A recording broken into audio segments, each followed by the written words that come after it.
Hi guys, welcome to Hoops Junction. Today we're talking about the Cleveland Cavaliers and J.R. Smith.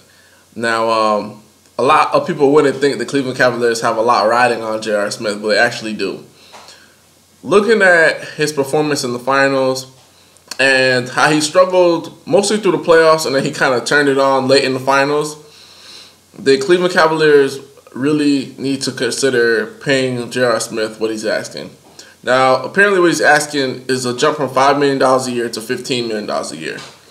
Now, with the signing of Shumpert and recent acquisition of Mike Dunleavy, the Cavaliers are trying to reload. They're trying to retool for the upcoming regular season. Part of them trying to repeat as champions is making sure they keep as much of the team intact as possible. And that includes keeping J.R. Smith in the picture. Number one, he is a very streaky shooter, but when he's hot, he's on. Like he can't miss. Number two, he gives LeBron space to operate because he spaces the floor. And number three, he is one of those pure scorers that LeBron needs. Like J.R. Smith could rattle off like 9 points on his own, 6 points on his own. And LeBron James has always been a player that needs a player like that. If you look at the NBA Finals, Kyrie Irving was that player who scored 30 consistently, and he just got his numbers by himself. J.R. Smith's that kind of guy where he could either score a lot or he could not score at all. But when he scores, it's very, very helpful and beneficial. There were times in the finals where Cavs were down 8, 9, especially like Game 5 and Game 7. They were down 8, 9, 7. J.R. Smith hits a couple threes, cuts it down. So they need that. And I think that with the inflation in the market, salary cap is going up, they need to go ahead and bend and pay him that $15 million a year. Because if they want any chance of repeating or going back to NBA Finals, they need the exact same team, just a little tweaks here and there. They can't think they're going to go to the NBA Finals without J.R. Smith. I'm going to tell you why. Because in many of those series, he was the backbreaker. You see what I'm saying? LeBron goes sick as usual. Kyrie goes sick as usual. But J.R. Smith was always that backbreaker guy. He was always that guy. All of a sudden, he has 15 points. Can't do nothing about it. When they played Atlanta 2 years ago, he was killing Atlanta. He had like 18 points, 19 points, all threes. He's hitting threes. He's that backbreaker. He's that wild card that you need. You see what I'm saying? Like if this were the A team, you got. I guess LeBron would be Murdoch or no, LeBron would be the leader, which I think is not Murdoch. Kyrie Irving would be face, and then you got BA.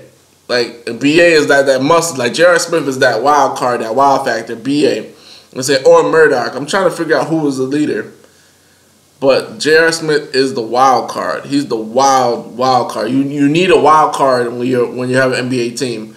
Like, if you look at the Lakers had Robert Horry, wild card. You know what I'm saying? He hits big shot Bob. Wild card, hits big shots.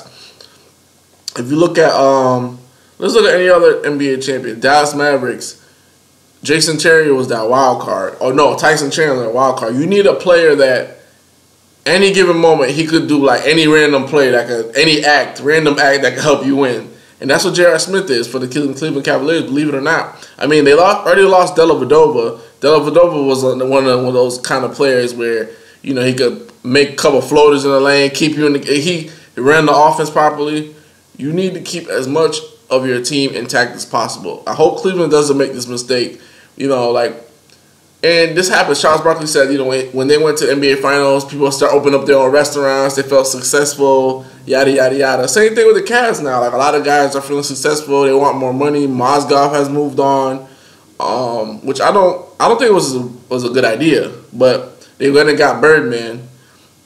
We'll see how that goes. But at the end of the day, like, things are changing. The landscape is changing. And the Cavaliers, they need to stay as much as the same as possible, because bringing in new people like Dunleavy, you still have to learn his tendencies. You still have to learn when he likes the ball. With J.R. Smith, you automatically know I'm hitting him when he's open. Bang, it's going in.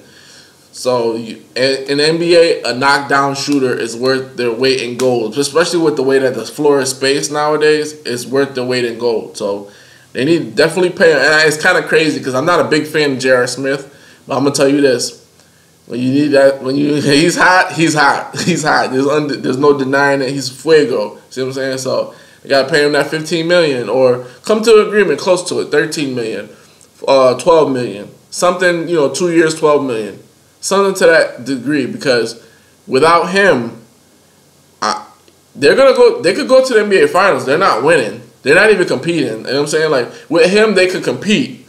With him, they're not winning. Because you're loading up on Kyrie and you're loading up on LeBron. You're daring somebody else to shoot. And you don't want to dare, like, JR to shoot. But you would dare Shumpert. You would dare Della Vadovo at the time. Even Mike Dunleavy, he's a knockdown shooter. But he's like... He could hit shots, but he's not consistent like a J.R. Smith. I would say J.R. Smith, he has shown himself to be more consistent than Mike Dunleavy. And J.R. Smith is inconsistent. Also is Mike Dunleavy. So we'll see how that goes, but they need to pay the man. Pay him his money now. This is Vlad from Hoops Junction, where Hoops meets Hoopla. Peace.